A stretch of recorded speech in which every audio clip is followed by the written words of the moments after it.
മലപ്പുറം ജില്ലയിലെ സുന്നി മഹല്ലുകളിൽ APEK തർക്കങ്ങൾ രൂക്ഷമാകുന്നു. 3.5 പതിറ്റാണ്ട് കാലമായി നിലനിൽക്കുന്ന ഇത്തരം സംഘടനകൾ ഇന്നും തുടർക്കഥയാകുന്നു. ആരാധനാലയങ്ങൾ അക്രമകേന്ദ്രങ്ങളായി മാറുന്നത് തടയാൻ സുന്നി നേതാക്കൾ തയ്യാറാവണമെന്ന ആവശ്യം ശക്തമാകുന്നു.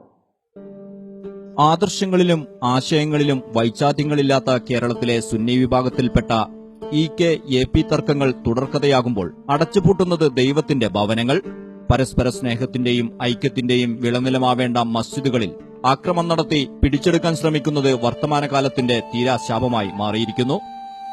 ഏകനായ ദൈവത്തിന്റെ മുന്നിൽ 5 നേരവും സൃഷ്ടാംഗം നമിക്കുന്ന ഇസ്ലാം മതവിശ്വാസികൾ കേവലം സംഘടനകൾക്ക് വേണ്ടി പരസ്പര വൈര്യത്തിന്റെ അപകടകരം വിധമുള്ള പ്രവർത്തനങ്ങളാണ് കാഴ്ചവെച്ചുകൊണ്ടിരിക്കുന്നത്.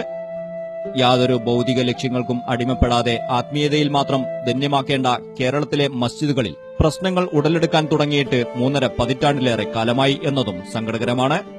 തന്റെ സംഘടനാ പ്രാതിനിധ്യം ഉറപ്പിക്കാനുള്ള തത്രപ്പാടിൽ പവിത്രമായ മസ്ജിദുകൾ പൂട്ടിക്കാനുള്ള ഹീനമായ ചെയ്തികളും നടത്തുന്നവർ കേരളത്തിലുണ്ട് എന്നതിലേക്കാണ് സമീപകാല വാർത്തകൾ വിരൽ ചൂണ്ടുന്നത്.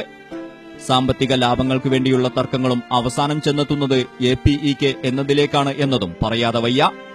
സമുദായത്തിന്റെ അന്നവും പണവും ഉപയോഗിച്ച് നേടിയെടുക്കുന്ന സ്ഥാപന സ്വത്തുക്കളുടെ പേരിലും പ്രശ്നങ്ങൾ നാട്ടിൽ പതിവാവുകയാണ്.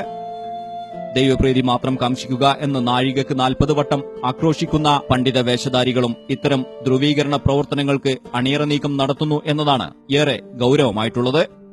അള്ളാഹുവിന്റെ ഭവനത്തിന്റെ പേരിൽ തന്റെ സ്ഥാനമാനങ്ങൾക്കും സ്വാർത്ഥ താൽപര്യങ്ങളും നിലനിർത്തുന്നതിനു വേണ്ടി പോലീസിന്റെ അകമ്പടി സേവിക്കുന്ന കാഴ്ചയും ഇന്ന് അരങ്ങേറിക്കൊണ്ടിരിക്കുകയാണ്. ശാന്തിയും സമാധാനവും നാട്ടിൽ പരത്താൻ ബാധ്യതപ്പെട്ടവർ ഗുണ്ടായുസത്തിലൂടെ നാട്ടിലാകെ ഭീതി പരത്തി സ്ഥാനമാനങ്ങൾ നേടിയെടുക്കാൻ ഒരുങ്ങുന്നവരാണ് പവിത്രമായ ഇസ്ലാമിന്റെ മുഖം വൈകൃതമാക്കി പിച്ചു ചീന്തുന്നത്.